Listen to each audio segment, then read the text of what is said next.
பரவால்ல. டே 2 video shoot பண்றேன். உண்மையாவே பெருமையா இருக்கு. ஏன்னா, ஒரு விஷயத்த தொடர்ந்து 2வது நாள் கன்சிஸ்டன்ட்டா பண்றேன். ரொம்ப விஷயத்த அப்படி பண்ணதில்ல. ஓகே. நேத்து வேற வீடியோ போட்டு இன்னைக்கு ஏதாவது இன்ஃபர்மேட்டிவா பேசலான்னு தான் ரிசர்ச் பண்ணலான்னு இருந்தேன்.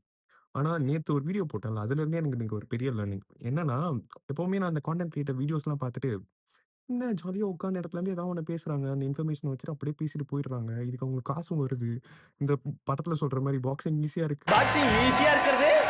அப்படின்ற மாரி தான் நானும், சரி இதெல்லாம் பண்ணா ஈஸியா இருக்கும் அப்படின்னு நினைச்சு தான் இத பண்ணலான்ட்டு ஸ்டார்ட் பண்ணேன். ஸ்டார்ட் பண்ணி நானும் ஒரு கான்டென்ட்லாம் எடுத்து வச்சுட்டேன். எடுத்து வச்சுட்டு அத கொஞ்சம் ப்ரிப்பேர் பண்ணிட்டு, எப்படியோ பேசிடலான்ட்டு வீடியோ எடுக்க ஸ்டார்ட் பண்ணிட்டேன்.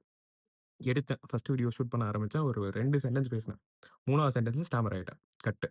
திரும்ப பண்ணேன். அதுலயும் ஒரு 4 கொஞ்சம் எக்ஸ்ட்ரா இம்ப்ரூவ்மென்ட் இருந்துச்சு. எப்படின்னா ஒரு சென்டென்ஸா போச்சு. திரும்ப ஸ்டாமர் ஆயிட்டேன். கட் பண்ணிட்டேன். திரும்ப இன்னொரு கட்டு. போயிட்டே இருந்துச்சு. ரொம்ப நேரம் பண்ணிட்டு இருந்தேன். ஒரு 1 1/2 மணி நேரம். பார்த்தா ஒரு 80 வீடியோ கிட்ட. இதே மாரி கட் பண்ணி பாதி பாதி வீடியோவா அங்கங்க இது பண்ணி வச்சிருந்தேன். சரி அடுத்தது பண்ணலான்ட்டு இன்னொரு வாட்டி பண்ணேன். எப்படியோ லைக் ஒரு 40 செகண்ட் ஏதோ நான் நெனச்சதெல்லாம் 40 செகண்ட்ஸ் கவர் பண்ணி பேசிட்டேன். பேசிட்டு ஓகே முடிய போகுது 20 செகண்ட் தான் இருக்குன்றப்போ, வீடியோ எண்ட் ஆயி ஸ்டோரேஜ் இஸ் ஃபுல்ன்னு வருது. என்னன்னு பார்த்தா நான் எடுத்து வச்ச வீடியோ தான். 80 வீடியோ சினிமேட்டிக் மோட்ல போட்டு எடுத்து வச்சிருக்கேன்.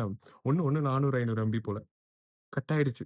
எனக்கு நான் பண்ணது எனக்கா ஏதோ பண்ணிட்டேன்னு நெனச்சேன். மனசே விட்டுட்டேன். விட்டுட்டு என் ஃப்ரெண்ட் கிட்டலாம் இதெல்லாம் பேசிட்டு அவன்கிட்ட தான் டிஸ்கஸ்லாம் பண்ணிட்டு இப்படிலாம் பண்ணலான்ட்டு யோசிச்சு பேச ஆரம்பிச்சது. அவனுக்கே ஃபோன் அடிச்சான். "மச்சான் தெரியாம பண்ணிட்டேன் போல. இதெல்லாம் நம்மளுக்கு வராது. இத நான் நிறுத்திக்கிறேன். ஏதோ தெரியாம தான் பண்ணிட்டேன்னு" நெனச்சு பேசிட்டு இருந்தேன். அதுக்கப்புறம் அவன் கொஞ்சம் மோட்டிவேஷன்லாம் குடுத்து, "இல்லடா ஃபர்ஸ்ட் டைம் அப்படித்தான் இருக்கும்.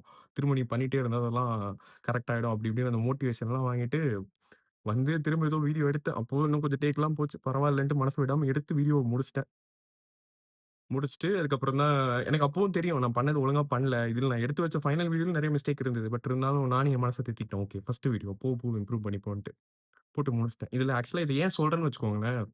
நான் எப்பவுமே நம்ம ஆப்போசிட் சைட்ல ஒருத்தவங்களோட வொர்க் என்னன்னு தெரியாம, நம்ம ஈஸியா வந்து நம்ம சைட்ல இருந்து ஈஸியா புல் டவுன் பண்ணி பேசிறோம். இதெல்லாம் ஒரு வேலையா ஈஸியா பண்ணிடலாம்ல அப்படி இப்படின்ட்டு.